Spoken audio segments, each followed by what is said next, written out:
Today, we're going to discuss trauma and the role that it plays in autoimmunity. Stay tuned.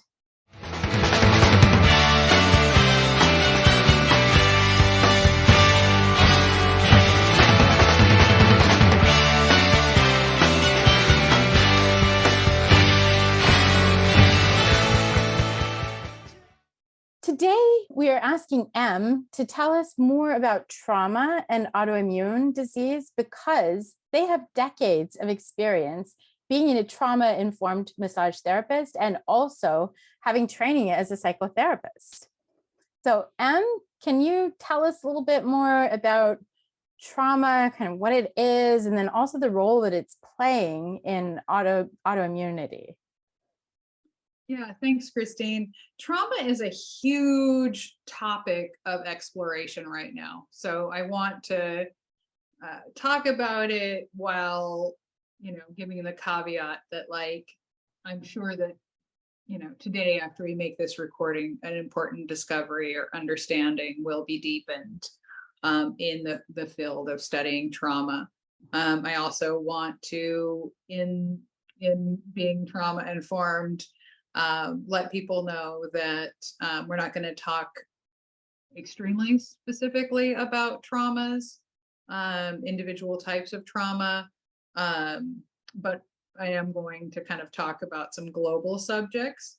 And if you're in a state where that would be too triggering, maybe you come back to this at a time where you feel a little better resourced. So there's lots of different ways that we can experience trauma.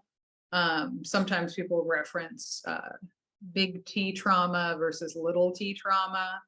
There are events that happen that are really, atrocious, and it's a one-time thing. That's often what we think of as kind of big T trauma, whereas little t trauma might be things that happen normally in human arc of living, but still may be moments that get triggered or stirred up in us when something similar happens. We're in a similar power dynamic, we're in a similar relationship dynamic, even a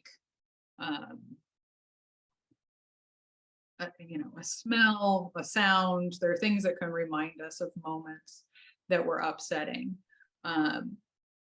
And so all of us carry some amount of trauma in our bodies. Ideally, what happens with trauma is that our body experiences it and then it processes it, it metabolizes it. Unfortunately, because I'll talk specifically about the United States because that's where you and I have lived for most of our lives. But there's a way where often we comfort or shut people down before they go through the whole arc of processing or metabolizing trauma.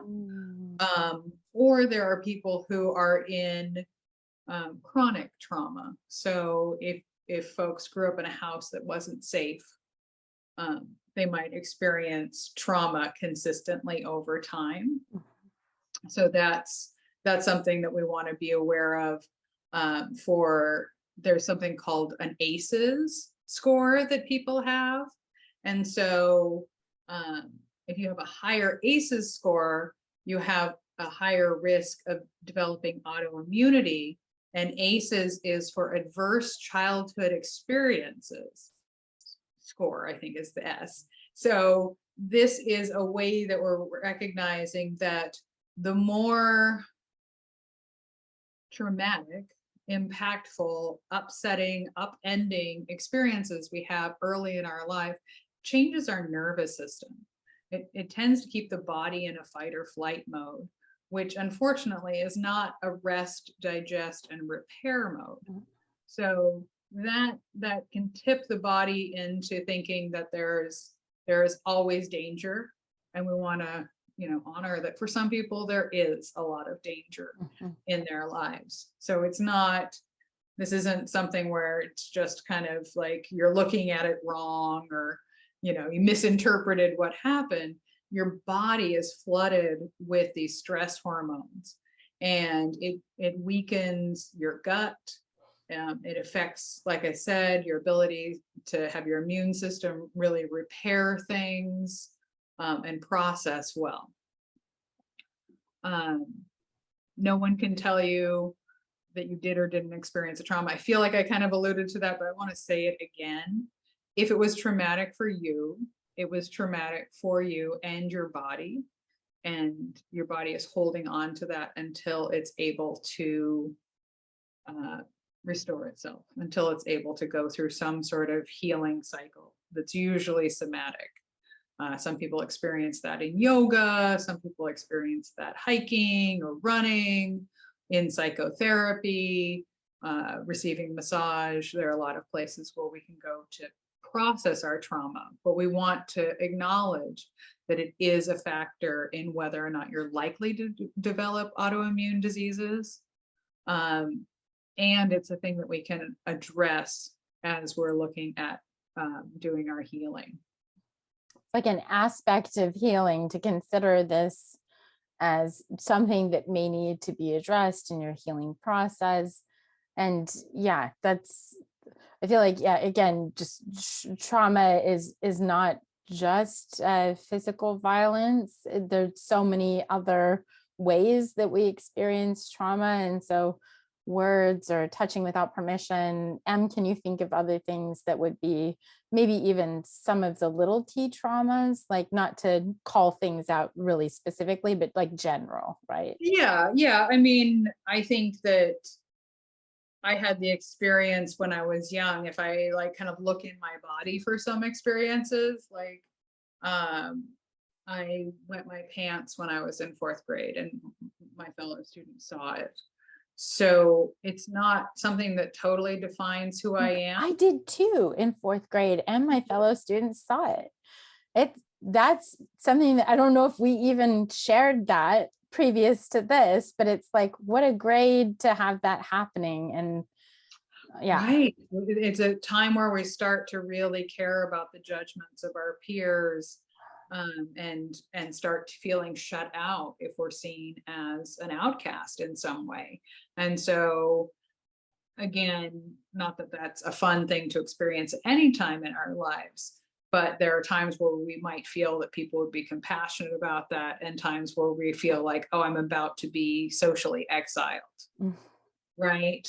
And so, or, when I was 10, a teenage boy who was visiting our home stepped into my room without knocking on the door, and I happened to be undressing. And so that registered in my body as traumatizing because I was just starting to develop my modesty. So again, in these situations, no one was even trying to harm me. There didn't have to be a trying to harm me for there to be a moment of, this really hurts. And when I think about it, I feel a lot of shame. I ruminate about it. My body kind of wants to contract. I feel more defended, right? And if something would happen that would bring those moments up, it would bring up those same feelings again until I looked into, like, how can I process this? How can I change it? So it's a story I can share with you without getting like swept back into that wave of the physicality, of the stress of those stories.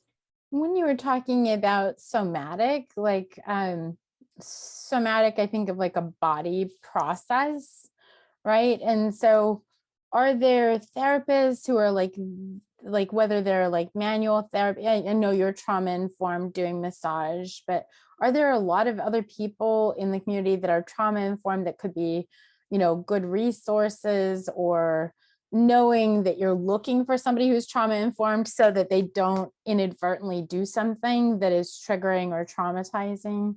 It's like, I'm sure people mean well, but if they don't know how to approach things, they could do harm. Yeah. And I think that that's really important, is to look for people who are trauma informed, especially, what you're carrying, or what your body's carrying, people who will be compassionate with you, people who aren't going to kind of treat you like an insect on a slide to dissect and study, but people who are going to be compassionate about how much you can, on a counselor's couch, how much can you tolerate exploring these things without being re-traumatized. That's what I love about a lot of somatic work, is often we don't even have to go into the specific memories. By moving the body around, by having a corrective experience, often that tension is relieved.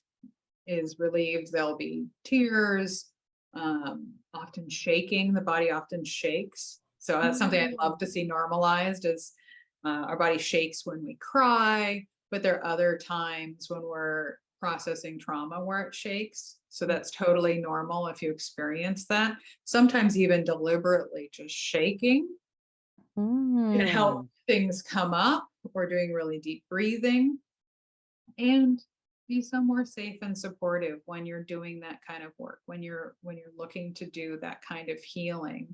And yeah, I think there was a challenge, there was a barrier around therapists were people who talked to you but didn't touch you. And we're starting to see the blending of talk and touch therapy. And I think that that's really amazing. And it could be a really hairy space that you feel really safe with, because it's ethically complicated. And I wouldn't want anyone to go and see somebody who was doing somatic work who they didn't feel entirely safe with, who they didn't feel had a strong ethical compass. And I also would like people to go and, whatever your identity and lived experience is, whenever possible, if you can work with folks who understand what that's like, right? Which means, if you're a Black person seeing a Black therapist, or at least somebody who is really aware of what impact racism has on people's mental health, so that you can be really held by people who aren't just like, that's not in my lived experience and it's not in what I studied, so I might gaslight you about whether or not that's what you're experiencing. We want you to go and work with people who will affirm you, but have hope and confidence that they can help you do the work to heal yourself. That is awesome. Any other resources or tips that you might give people for starting to work through trauma? I named a few, but again, this is where I really want people to individualize. There's no one best practice. That what works for you is what works for you. If you like to paint, if you like to dance, if you like to journal in nature, there are techniques that psychotherapists have, like EMDR. There's lots of great books out there. I have one, give a shout out to Resmaa Menakem, From My Grandmother's Hands. There are books like this that have practices that are specifically around dealing with trauma. Podcasts, meditative practices, one of the programs that Christine and I have created has weekly meditation, because we want people to be able to start or continue their journey with mindfulness, because we are able to kind of calm our bodies down and be present with ourselves and be tender with ourselves through those kinds of practices. This is some awesome and pretty heavy information. And thank you so much, Em, for breaking it down for us today. Thank you so much for joining us, and we will be looking forward to seeing you next time. Please subscribe to our channel and hit the notification bell to be notified when we post new content. Make sure to follow us on Facebook and other social media.